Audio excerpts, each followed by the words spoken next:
Banyak orang ketika saya tanya apakah sudah mulai berbagi, sudah berbuat baik untuk sesama, jawabannya selalu aku belum cukup uang untuk berbagi. Nah, hari ini kita akan dapat pelajaran baru bahwa berbagi tidak selalu berupa uang. Berbagi bisa juga berupa keterampilan yang kita miliki. Hari ini saya mengundang beberapa orang yang sudah melakukannya.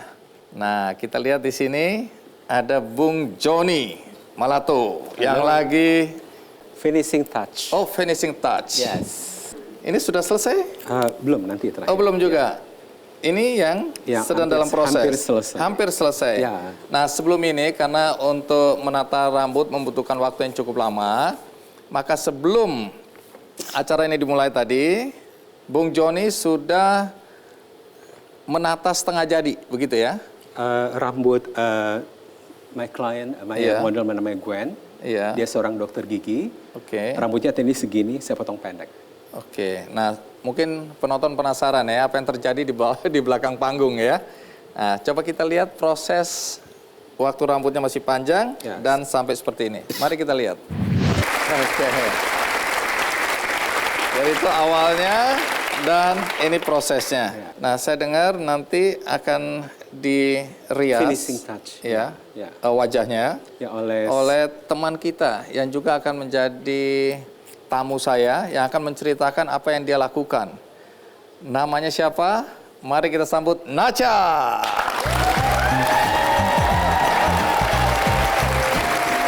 Nacha. Wow, seru sekali. Ini bukan Andi, ini Joni Malato. Iya. Memang bagaikan pinang di kampak dua. Sadika. Sadika. Sadika. Oh, ini khas apa? Thailand, ya. Nanti cerita ini, emang asalnya tadi Thailand? Yes. Oh, oke. Asli Thailand. Asli Thailand.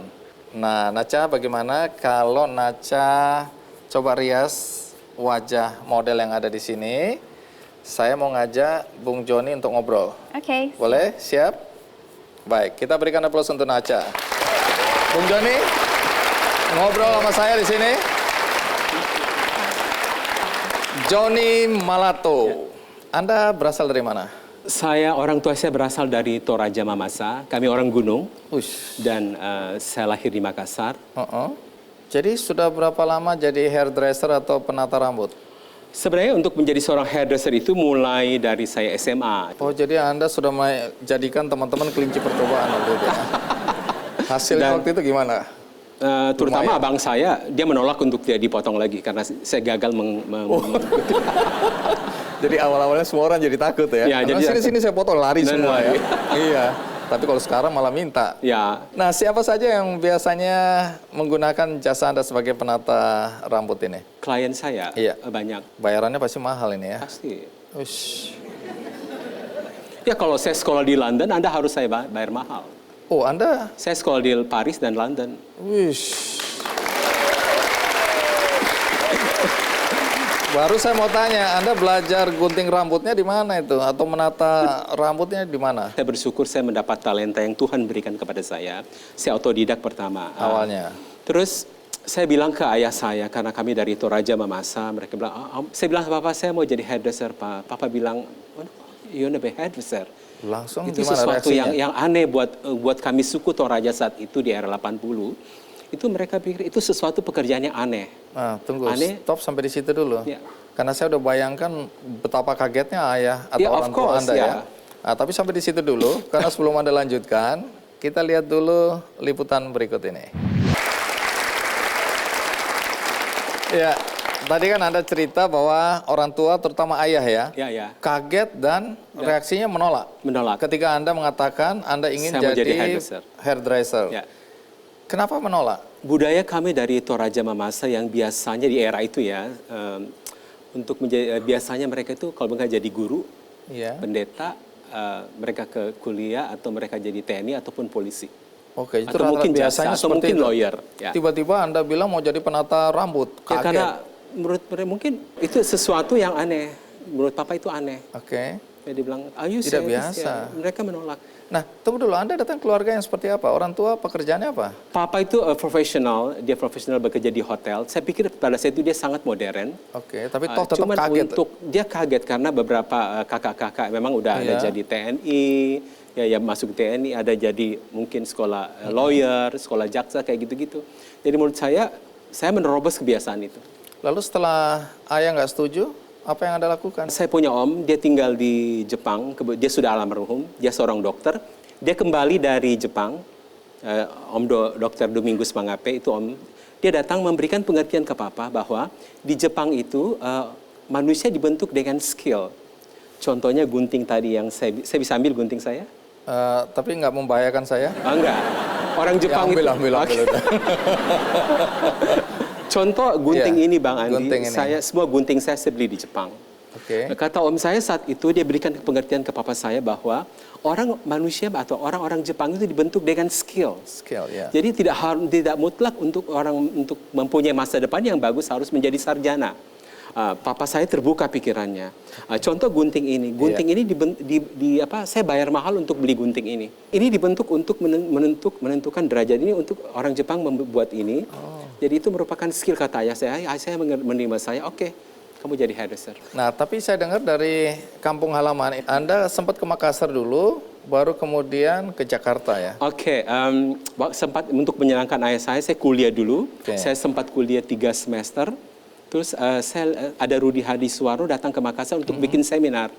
Dan Rudi melihat saya, oh kamu hairdresser? No, I'm no hairdresser. Saya seorang student, saya bilang gitu. Kamu mau kerja? Oh saya mau kerja. Akhirnya saya tinggalkan bangku kuliah saya. Dan saya bekerja di Rudi Hadiswaro mulai dari sampo boy, tukang kerimbat. Oh, ya. Itu artinya dari bawah ya? Dari bawah, of course. Ya. Tapi karir saya cepat sekali Rudi, jadi dari sampo boy saya berkembang langsung menjadi seorang hairstylist. Dan saya mengumpulkan uang saya saat itu, karena menurut saya pendidikan dunia hairdresser di Indonesia sangat minim. Kalau saya lihat ya, akhirnya saya terbang ke Hong Kong. Tahun 94 saya terbang di Hong Kong dan saya belajar di Les Salon. Les Salon salah satu salon yang sangat bagus dan punya reputasi internasional dan saya menjadi lulusan terbaik. Oke, jadi Anda kemudian ke London? 94 dari Hong Kong saya balik, saya buka talent salon bersama sahabat saya Herman Choa. Setelah itu saya terbang ke London, Paris dulu baru ke London dari 2013. Ngapain di sana? Belajar rambut, belajar sama makeup. lagi? Oke, menarik. Sebenarnya saya nggak ingin menggali usaha Anda. Saya dengar Anda masuk keluar penjara ya. Iya. Tapi stop sampai di situ dulu. Kita rehat sejenak, ikuti terus Kick Andy. Jadi karena saya datang ke sana kan bukan memberikan siraman rohani, tapi saya ke lapas untuk menyirami jiwa-jiwa mereka dengan gunting-gunting ini.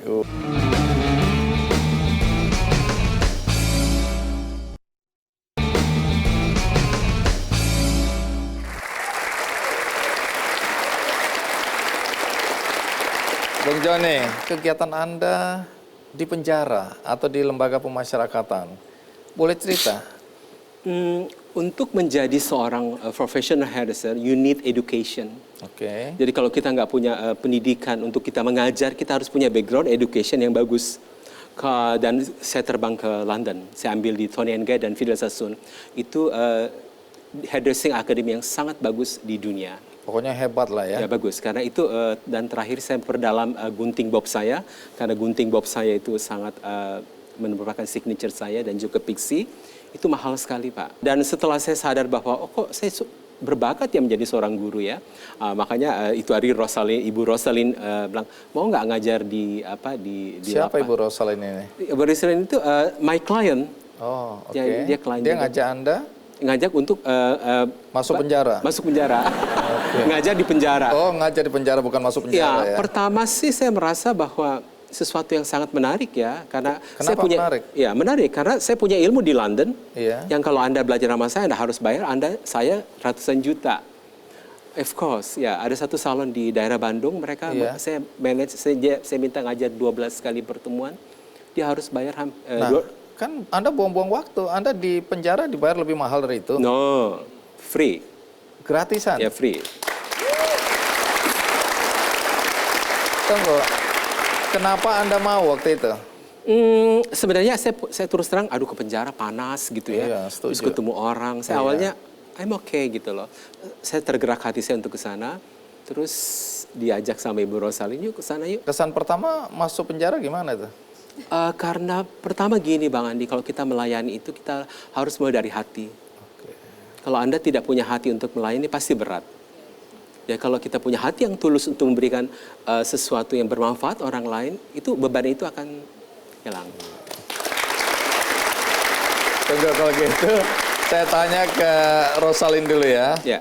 Rosalin, jadi bagaimana ceritanya kok sampai ngajak Bung Joni ini ke penjara itu, ke lembaga pemasyarakatan? Ya, jadi beberapa tahun yang lalu saya pindah ke BSD, lalu saya berteman dengan Ibu Nicoleta Ardena, tetangga saya juga. Lalu beliau sering cerita tentang Pak Joni, gunting rambut di Pak Joni, coloring di Pak Joni, tapi saya belum pernah coba begitu. Apa ceritanya? Jelek atau bagus ini? Bagus. Oh, bagus. Iya. Untung Anda diceritakan bagus itu. Of course. Iya. Iya, tapi saya belum pernah coba. Lalu akhirnya tahun lalu waktu saya sedang memikirkan kira-kira training apa lagi yang bisa diberikan untuk rekan-rekan binaan di Lapas Tangerang. Waktu itu sudah berjalan beberapa jadi training. sebelum itu Anda punya aktivitas di lembaga pemasyarakatan? Betul. Tangerang? Ya. Apa kegiatan Anda di sana waktu itu? Sama, pelatihan kerja juga tapi bukan gunting rambut. Apa itu? Lebih ke kerajinan tangan, patchwork, decoupage, semacam itu. Jadi memang pemberian skill. Emang Anda kegiatan sosialnya melalui apa? Yayasan atau komunitas? Oh atau? tidak, saya pribadi. Pribadi, oke. Iya, karena saya ibu rumah tangga, saya berusaha mengisi kegiatan saat anak saya sekolah. Selesai dia sekolah, saya harus jemput, saya harus antar. Jadi saya berusaha mengisi dengan itu. Wah, Begitu. mulia sekali ini ya. Kita berikan aplaus, Pak. Baik. Kemudian Anda waktu diceritakan tentang Bung Joni mulai terpikirkan ini. Ya, karena waktu itu saya lagi tenang, saya pikir, saya sedang berdoa, saya pikir apalagi ya begitu kan. Lalu saya pikir ini gunting rambut itu mungkin modalnya tidak besar. Walaupun setelah Pak Joni mengemukakan peralatan yang harus dipersiapkan, saya cukup terkejut. Padahal itu border paling rendahnya dia tuh, gunting sepasangnya waktu itu 2 juta ya. Kita tawar jadi 1,8. Saya udah tawar-tawar, Pak nggak boleh ya, seperti yang Bapak bilang, nggak boleh ya, ini yang lebih murah aja nih, ada nih 300.000 nih, 600.000, nggak mau dia. Maunya 1,8 sepasang.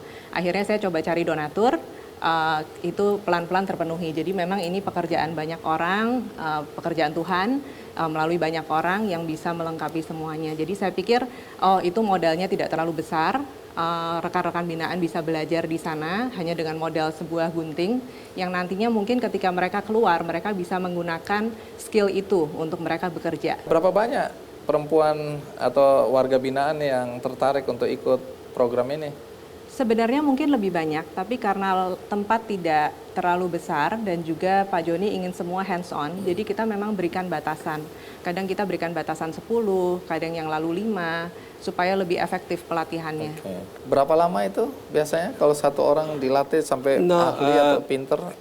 Saya sambung pembicaraan Ibu Rosali dulu. Saya minta gunting itu hari ya, dan ada beberapa donatur yang sumbang ya, termasuk ongkos transport saya bilang beliin gunting, beliin yang lain dong. Terus beberapa tamu seperti tamu dari sahabat saya Pak Apul Panjaitan. Mana Pak Apul? Boleh berdiri Pak Apul? Ibu Kanti. Ibu Kanti mana? Saya bilang terima kasih, silakan duduk. Bantuin aku dong. Gue nggak bisa kerja di suatu ruangan yang maaf ya, itu kan sangat tidak presentatif. Iya, namanya juga lembaga pemasyarakatan. Mereka dari Savana Furniture, tolong bantuin aku bikin aku satu set untuk cermin.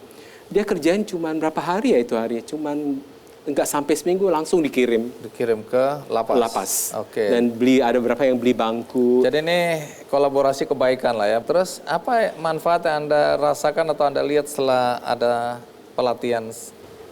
Sebetulnya rekan-rekan binaan sudah punya basic skill itu sudah ada. Tapi dengan kehadiran Pak Joni tentunya itu sangat menambah skill mereka. Mereka merasakan ada banyak teknik baru yang mereka belum pernah pelajari dan itu mereka dapatkan dari Pak Joni karena kita tahu Pak Joni punya standar tinggi dan mereka memang mengatakan Bu Rosalin, aduh terima kasih sekali beberapa trainer yang Ibu bawa itu selalu di atas standar kualitas yang biasanya kami terima begitu. Oke, jadi beruntung ya, harusnya 100 juta itu ya. Karena Terima kasih, Rosalin. saya punya buku, jadi saya punya buku namanya Future Foundation.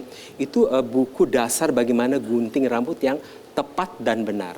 Oke, itu yang Anda ajarkan. Ya, jadi saya bawa, saya bukan seperti itu. Nah, kemudian kalau Anda lihat dari pengalaman mengajar atau melatih ya para narapidana, napi atau warga binaan di lapas ini, apakah mereka punya bakat juga? Kebetulan saya punya talenta untuk melihat orang berbakat atau tidak. Nah, gimana itu? Jadi ada 20 orang, saya kumpulin. Iya. Setelah saya lihat, saya tes mereka basic dulu ngeblow. Wah, begitu diangkat hair dryer, wah ini berbakat, ini tidak. Oh ini sebagai hairstylist, karena di salon itu terbagi Pak. Bisa ada seorang cepat terlihat. Saya langsung lihat, oh ini berbakat atau tidak. Oh ini ada 5 orang, saya langsung sisihkan untuk menjadi seorang hairstylist. Yang 15 lagi saya bagi lagi. Mungkin dia mulai dari seperti saya dulu menjadi sampo boy, mungkin harus mulai dari sampo boy dulu. Dan ada lagi sebagai asisten stylist. Oke, jadi masing-masing dengan bakat mereka ya. Tidak semuanya jadi sama, tidak ya? Jadi saya memberikan apa yang saya dapatkan di London dan saya berikan ke mereka. Oh itu sebabnya Anda bilang tadi, harus ada ilmunya. Of course. Iya. Karena Tapi boleh tahu apa tantangan terberat atau tersulit ngajar di lapas? kalau kita bilang tantangan, semua pasti ada tantangannya. Cuman saya tidak melihat ini merupakan tantangan karena saya melakukan ini mulai dari hati. Jadi begitu saya sampai di lapas, saya nggak tanya, kamu kenapa masuk penjara? Oh, No, I itu never sudah do latar that. belakang mereka lah. Jadi Ya. karena saya datang ke sana kan bukan memberikan siraman rohani, tapi saya ke lapas untuk menyirami jiwa-jiwa mereka dengan gunting-gunting ini. Apakah sudah ada yang keluar dari lapas kemudian punya usaha sendiri atau ini belum? Ini belum, karena ini baru pemula. Oke, Ya, karena mereka- terus terang saya pertama saya bilang saya cuma mau datang 12 kali pertemuan. Iya. Setelah itu mereka kembangkan sendiri. Tapi hati saya tergerak, Bung Andi. Anda bisa bayangkan berada dalam suatu ruangan bertahun-tahun. Ya, Anda bisa bertahun-tahun dan tidak melakukan apa-apa. Akhirnya saya terpanggil untuk melakukan sampai mereka keluar menjadi seorang professional hairdresser. Nah, mungkin bertahun-tahun saya akan ada di lapas untuk mengajar mereka. Sampai begitu mereka keluar, mereka menjadi seorang professional hairdresser. Nah, kalau masih ada juga orang-orang yang belum berbuat sesuatu dalam hidup dia untuk berbagi, ada nggak yang Anda ingin sampaikan kepada mereka? Orang-orang yang belum terketuk hatinya. Kita nggak perlu mengajak orang untuk berbuat baik. Ya, kalau kita melihat sesuatu depan mata kita, oh ini orang perlu dibantu, you have to do that. Kita nggak usah disuruh untuk berbuat baik. Oke, jadi tindakan kita itu sebenarnya adalah satu keteladanan yang mudah-mudahan membuat orang lain ikut melakukan kebaikan. Seperti itu. Oke. Nah, tadi belum selesai, saya sudah ganggu, katanya mau diselesaikan. Ya, saya harus menyelesaikan guntingan bob dan pixie saya karena itu merupakan signature saya. Oke, nanti kita lihat hasil akhirnya ya. Akhirnya. Tapi kita rehat dulu. Habis ini saya akan ngajak Nacha ngobrol-ngobrol, Anda menyelesaikan. Kemudian nanti kita akan perlihatkan hasil dari kolaborasi kebaikan antara Bung Joni dan Nacha. Ikuti terus Kick Andy. สวัสดีค่ะทุกๆคนวันนี้พรีเซนเตอร์แอนดิโนยาคนดีมากค่ะ Kondi harus pakai nada-nada. Ya.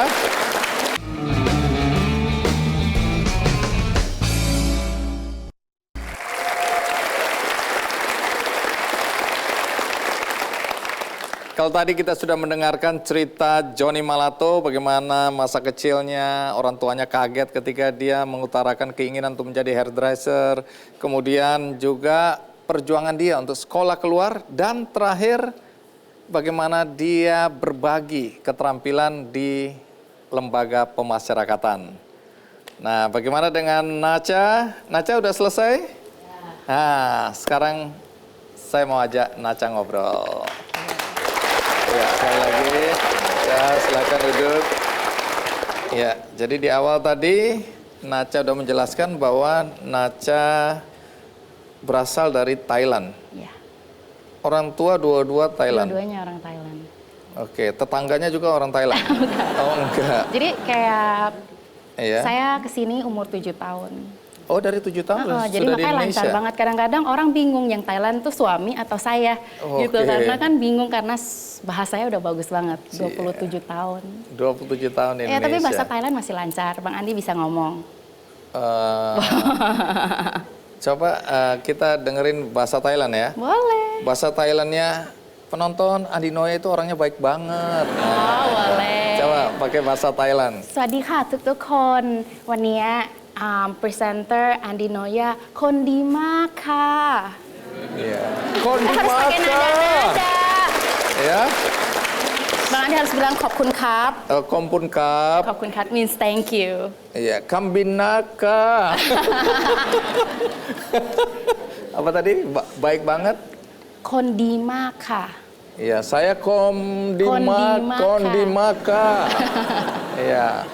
Jadi profesi Nacha sekarang apa? Makeup artist juga, ibu rumah tangga, dan juga banyak sih sebenarnya kegiatannya. Bantu-bantu suami, terus bantu-bantu Suami orang anak. apa? Suami orang asli Indonesia. Asli Indonesia. Ada suami di sini nggak? Jaga rumah gantian kan. Oh, pintar. Nah, Nacha, hari ini juga saya sebenarnya tidak ingin terlalu banyak Nacha menceritakan tentang profesi Nacha sebagai makeup Atau artist. tukang rias gitu. Tukang rias, ya. Nah, saya ingin dengar cerita dari Nacha karena saya dengar Nacha ini tidak pelit berbagi ilmu, bahkan mengumpulkan anak-anak muda, terus melatih mereka gratis. Gratis. Betul? Yes. Padahal kalau bayar kan mahal. Mahal banget emang. Mahal banget ya. Kita juga kasih kosmetik juga, pelatihan juga. Bukan cuma keterampilan Iya. pelatihan, tapi juga kosmetiknya ya. Yes, Nah, semua. nanti cerita Nacha, karena itu yang saya ingin tahu. Betul. Tapi sebelum itu kita lihat dulu video berikut ini. Nah, sekarang cerita bagaimana awal mulanya sampai terpikirkan, oh aku mau berbagi keterampilanku ke anak-anak muda ya. Karena ini YMI ya, Ya, Young Makeup Artist Indonesia. Dan itu betul-betul gratis. Bener. Nah, dari mana ide ini datang? Sebenarnya ini is a part of company responsibility social, di mana itu di-sharing sama suamiku. Dia bilang, oh ya apa yang kita, kan berbisnis itu kan suami. Iya. Kalau aku kan ibu rumah tangga, terus kerja sampingan makeup. Terus kalau misalnya kita pengen berbagi, kita harus bikin komunitas di mana itu harus ada generasi muda. Siapa tahu one day mereka akan gantiin aku. Tapi mereka harus berkarakter baik, and they have to be a good person. Nah, terus kan banyak banget dari mereka itu nggak punya modal, right? Anak-anak muda kan, they have a lot of time, but they don't have the budget to buy, kan? Terus, jadi mumpung aku punya bakat di sini, aku pengen sharing, dan di situ kayak mereka bisa sharing semua tentang makeup gimana, terus aku ngundang mereka, itu banyak dari luar kota juga. Terus aku seleksi mereka sampai benar-benar ketemu karakter mereka tuh bisa berkembang. Jadi syarat utamanya harus mereka punya kreatif karakter dulu, yang punya baik. karakter betul. Karena karakternya tuh macam-macam. Miskin kaya nggak jadi soal? Sebenarnya jangan kaya juga karena kan ini kan berbagi kan. Kalau kaya iya. mereka bisa kursus sama aku kan. Betul. So it's actually yang benar-benar bantu orang yang benar-benar mereka untuk ngumpulin uang. Aku kan disekolahin makeup sama suami dan itu mahal. Ya kan mahal. So aku dengan suami ada bisnis ini, ya kan. Jadi aku pengen sharing juga. Oh ya aku pengen daripada nanti anak-anak salah pergaulan, mereka bisa ngembangin bakat mereka dari makeup. Ya udah mereka kirimin video, mereka keinginan mereka apa untuk jadi professional makeup artist. Jadi kita benar-benar training mereka one by one. Oke, Gitu. setelah melalui seleksi tadi ya. Yes, Itu gitu. dari berbagai daerah di Indonesia. Iya, betul. Dan itu lewat social media dan ratusan sih yang masuk. Cuman kan kita ya kita ada phone interview juga. Oke. Benar-benar benar-benar. Akhirnya berapa untuk sementara ini Akhirnya yang... kan yang maksimal 23 orang Oke. dan itu berbagai daerah. Berapa lama mereka ini dilatih? Berdirinya Young Makeup Artist Indonesia tahun lalu, sampai hari ini pun masih berlatih. Mereka bebas datang ke studio, mereka bebas untuk berkarya, masih bisa. Jadi mereka nggak cuma bisa makeup, mereka nanti juga aku ngumpulin, terus bikin event bareng. Kayak tadi tuh banyak event, itu semua anak-anak, itu anak-anak muda generasi kita. Oke. Ya mereka semua, terus aku yang bimbing, aku yang training. Jadi yang diajarkan apa oleh Nacha ke mereka? Ya makeup, teknik gimana sih cara kita ambil portfolio bagus. Yang paling penting sih every time mereka datang ketemu aku, you need to be a good person. Karena kalau you nggak good person, attitude you nggak bagus, itu nggak panjang. Gitu, itu pasti nggak panjang. Jadi ke semua orang harus jadi orang yang baik. Nah, tapi baik itu kan nggak cukup ya Pak. Jadi harus benar-benar jadi orang yang benar. Cause when you're udah benar, pasti orang yang baik. Gitu. Jadi ya itu, kekeluargaan banget sih kita. Nah, ini kan operational cost-nya pasti lumayan ini. Nah, itu karena beli makanya. kosmetik dan seterusnya, itu bagaimana itu? Itu kita bikin event. Jadi kita bikin event, Iya. terus kita juga ada social media di mana kalau mereka itu makeup gitu, terus mereka bisa berkembang. Nah, itu juga dari part of my suami aku punya kosmetik, terus kita jadikan mereka brand ambassador. Jadi mereka itu bisa bantu Nacha dan bantu suami juga untuk nge-review dan promote produk-produk itu.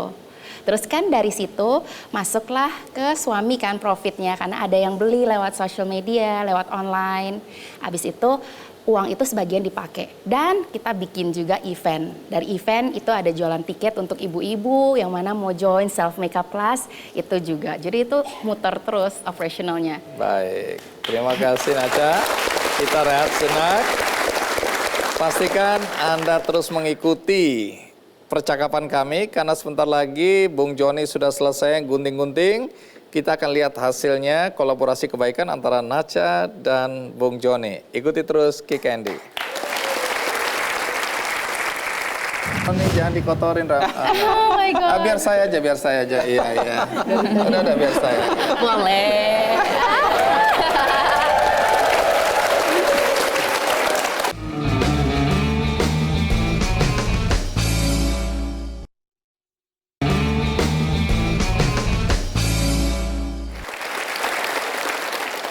Nacha, dari pengalaman saya ketemu banyak orang, tadi kan saya sudah bilang bahwa orang-orang selalu beranggapan kalau berbagi harus selalu uang atau materi gitu ya. Tapi Nacha tadi baru menjelaskan, juga Bung Joni tadi menjelaskan bahwa keterampilan itu juga bisa dibagikan ya. Dan Nacha melakukannya. Nah, orang banyak juga yang tidak paham. Lalu kalau kita ngasih, ini kan kita keluar tanda kutip tetap aja duit. Kita capek, padahal kalau kita jual jasa kita, itu akan dapat uang banyak. Bung Joni tadi bilang kalau belajar gunting di saya itu ratusan juta. Tapi di lapas yang panas, dia mau dan gratis. Nah, Nacha juga begitu, mau ngajar gratis. Pertanyaannya, apa kebahagiaan yang didapat? Aku itu selalu kalau berbuat baik itu kan emang daripada generasi muda yang sekarang, daripada salah pergaulan, mereka punya bakat, mereka bisa ngembangin, right?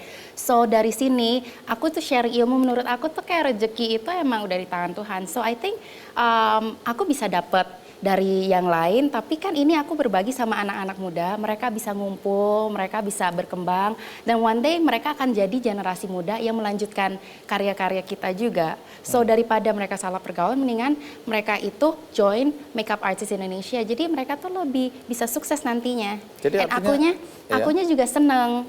Cause by helping people gitu pasti aku banyak dapat berkah dan rezeki lain juga. Oke. Iya. Emang apakah Nah, produk-produk kosmetiknya itu kan tetap aja cost itu yang harus Cost. katanya dikasih Ya untuk itu. secara gratis. Iya, tapi kita tuh kayak, tapi when they get it, mereka itu kan review. Mereka review, terus kita juga dapat feedback. Nah, dengan social media online shop itu kan sekarang booming banget. Nah, sekarang kan pasti aku minta dong suami untuk support Kalau nggak dari mana? Tunggu dulu, dari tadi minta-minta suami bahagia nggak ini ya? Bahagia dong, Oh, karena kan dia bahagia. dapat review dari anak-anak muda yang akan jalanin ini semua. Dan anak muda lebih pintar dari sekarang, kayak they are more creative. Dan aku masih belajar sama mereka juga. Dan kadang-kadang kayak sampai hari ini pun kita masih belajar, nggak pernah berhenti belajar. Seneng banget, mereka bisa sukses dan mereka bawa nama itu semua. Kalau ada yang tanya, berbagi gitu nggak takut miskin ya? Enggak, karena kan dari suami juga dapat review-review dari dia, ya kan, review-review dari yang makeup artist. Ya dong, mereka dapat ilmu gratis, pelatihan gratis, and then of course mereka, oh iya nih brandnya, mereka review, mereka ini bagus dan lain-lain, ya kan. Take and Terus give yes, lah take ya. and give, whatever it comes in, ya itu yang kita balikin ke orang-orang. Nah, sekarang kita mau lihat hasilnya. Bagaimana Bung Joni? Sudah siap? I'm ready. Wah, I'm ready. Coba modelnya ke sini dong, modelnya. Kita mau lihat ini di tengah supaya semua menyaksikan hasil karya kolaborasi kebaikan. Saya menyebutnya kolaborasi kebaikan ya. Asik. Baik, Bu Dokter Gigi nggak praktek sekarang? Oh praktek, iya. Tolong cabutin ini salah satunya gigi-gigi mereka ini. Coba siapa yang mau Bentar, menjelaskan? banyak rambut banget, bentar. Oh iya, ini Bung Joni jangan dikotorin. Oh my God. Biar saya aja. Iya. Udah biar saya. Boleh.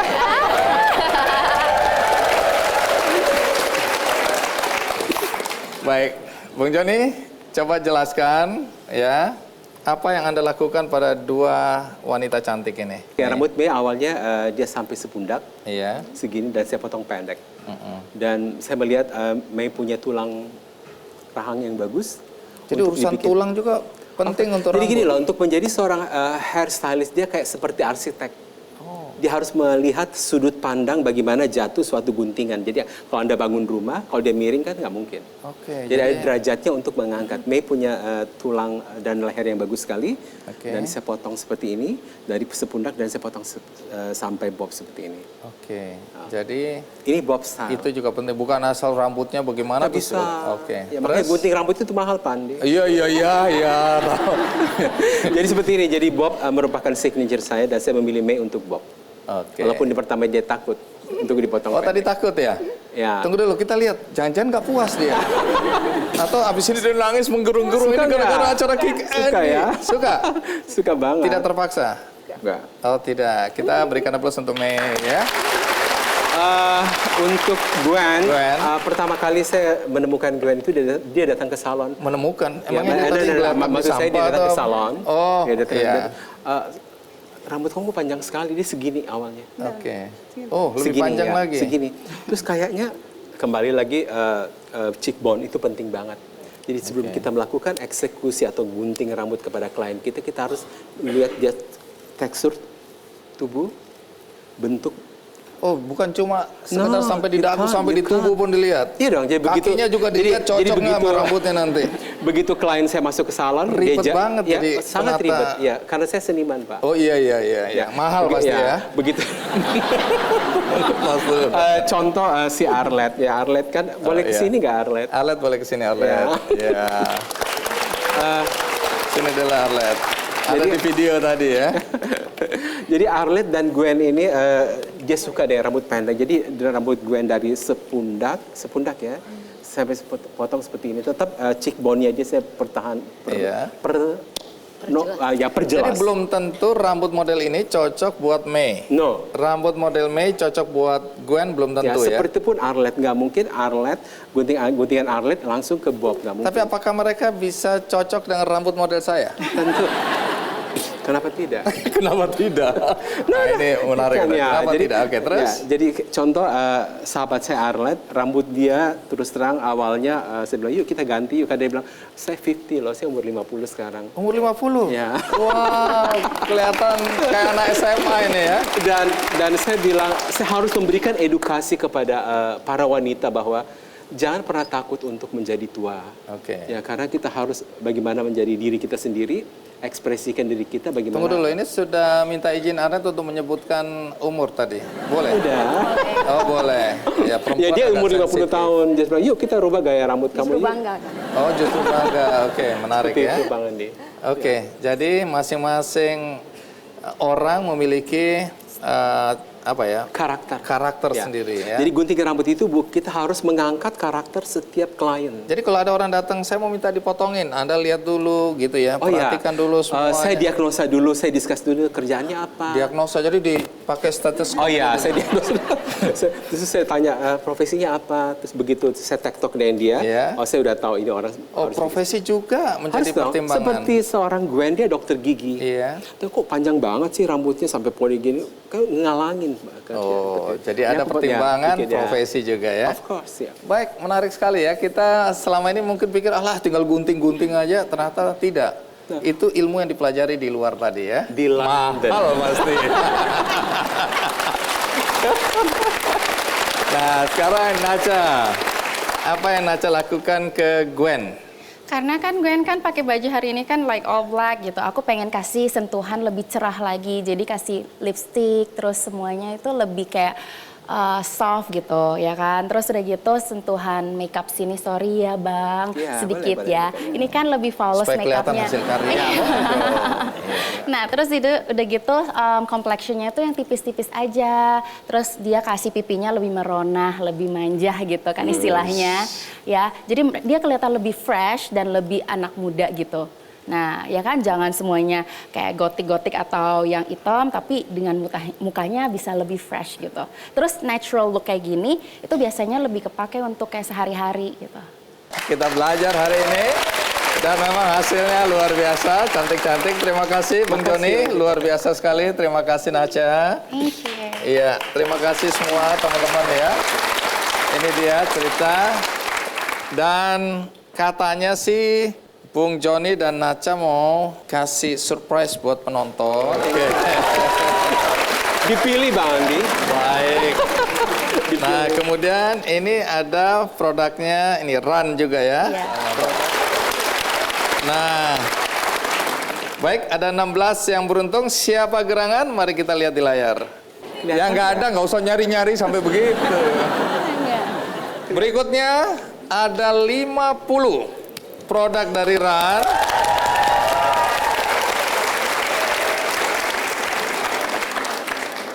...50 penonton yang beruntung. Siapa yang dapat pita, angkat tangan. Iya. Berikutnya ada seorang pemuda.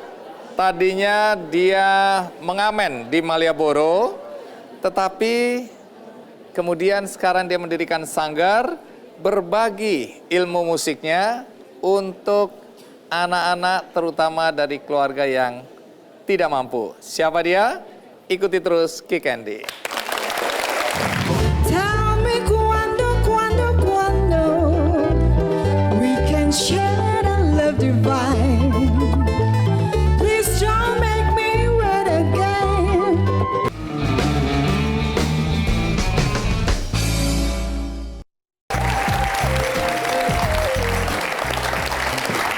Iya. Mas Alfon, terima Selamat kasih. malam, Bang Adi. Iya.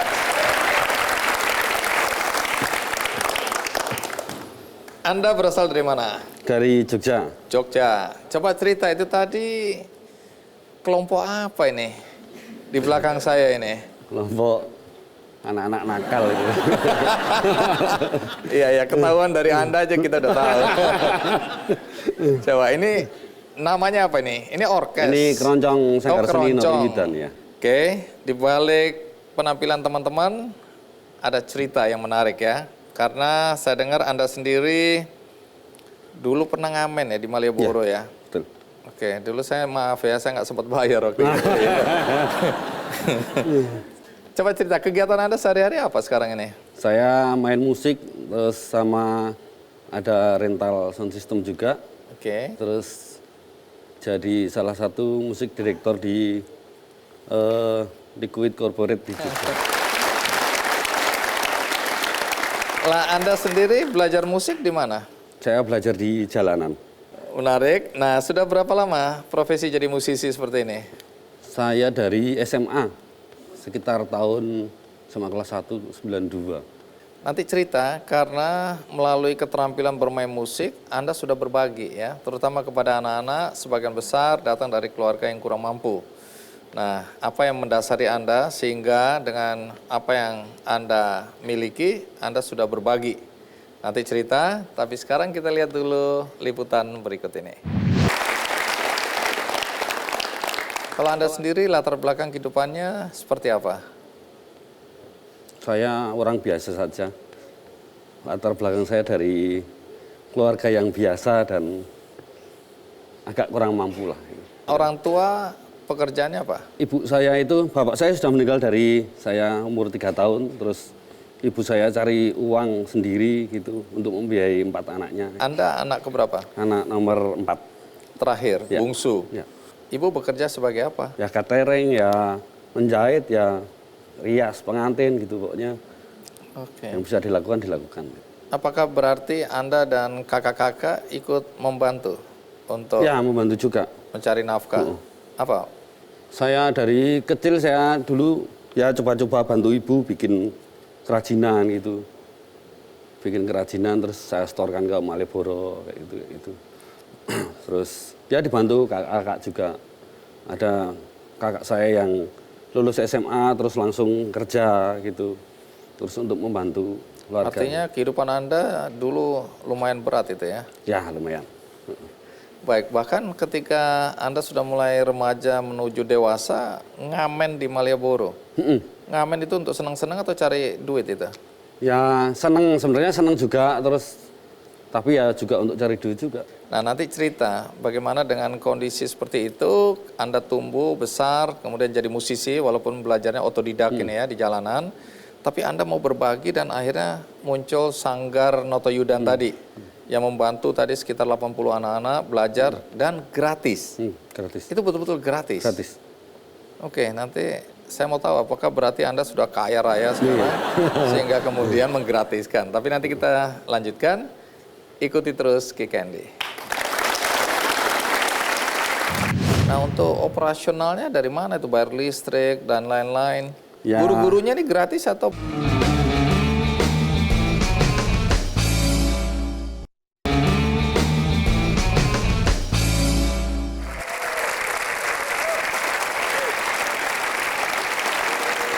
Mas Alfon Arudiskara, apa yang membuat Anda kemudian waktu itu memutuskan untuk aku harus berbagi keterampilanku kepada anak-anak? Dan ini gratis ya? Ya, karena ya mengingat dulu saya susah, terus saya dulu sempat les, tapi karena nggak kuat untuk bayar, saya berhenti les.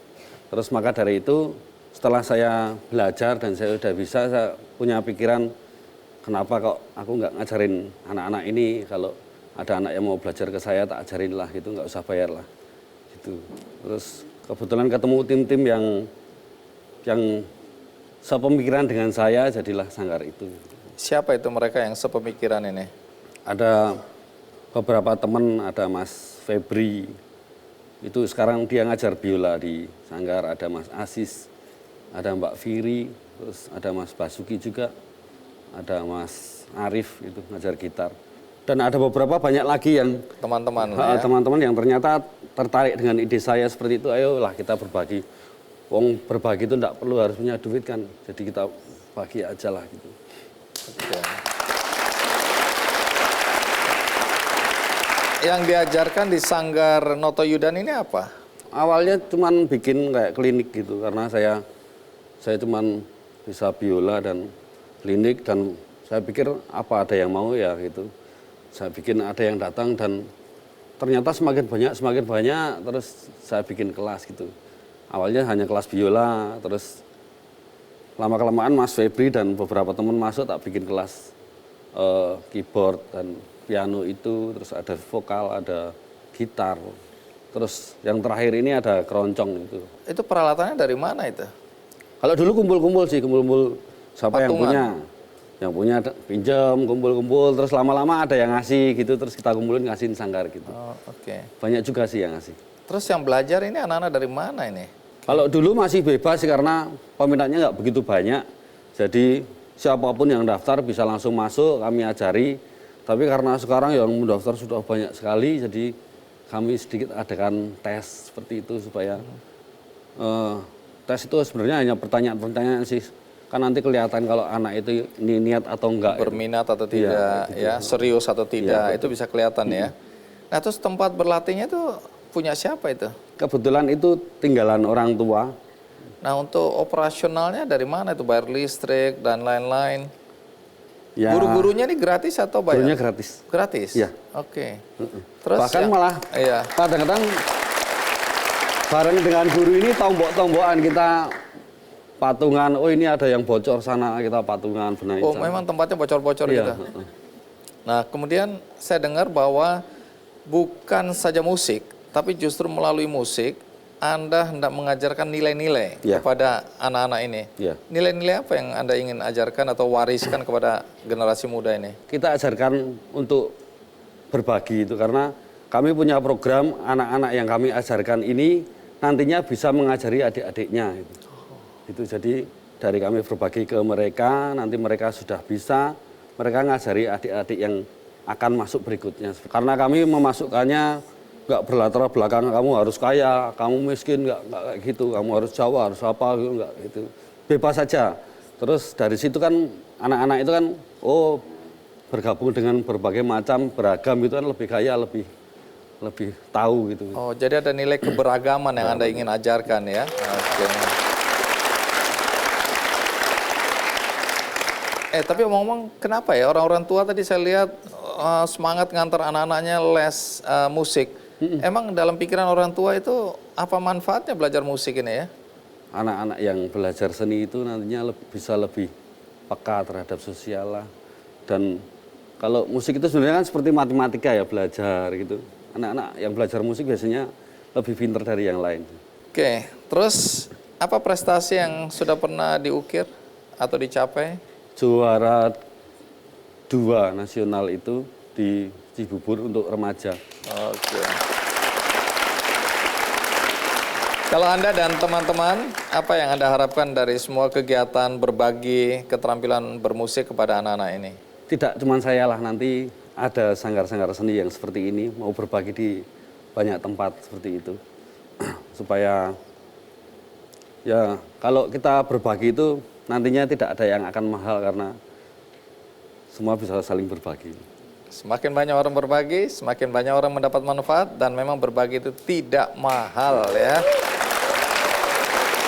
Baik, sebelum kita lanjutkan, saya ingin berbagi buku dulu ya. Apakah semua sudah menerima buku ini? Sudah. Apakah semua bahagia? Baik. Seperti biasa, saya juga ingin berbagi kebahagiaan untuk Anda yang di rumah, yang tidak sempat ke studio untuk menonton acara ini langsung. Buku ini kemungkinan bisa Anda dapatkan dengan cara, yaitu melalui kuis di Twitter Kick Andy Show. Juga bisa melalui website kickandy.com. Dan bagi Anda yang tadi tidak bisa mengikuti episode kali ini dari depan, Anda jangan kecil hati. Karena Anda masih bisa menonton tayangan ulangnya di metrotvnews.com. Juga di YouTube, Kick Andy Show. Nah, bagi Anda yang setelah menonton acara ini, kemudian tergerak hatinya untuk ingin melakukan perbuatan baik, salah satu cara yang paling mudah dan sederhana adalah melalui benihbaik.com.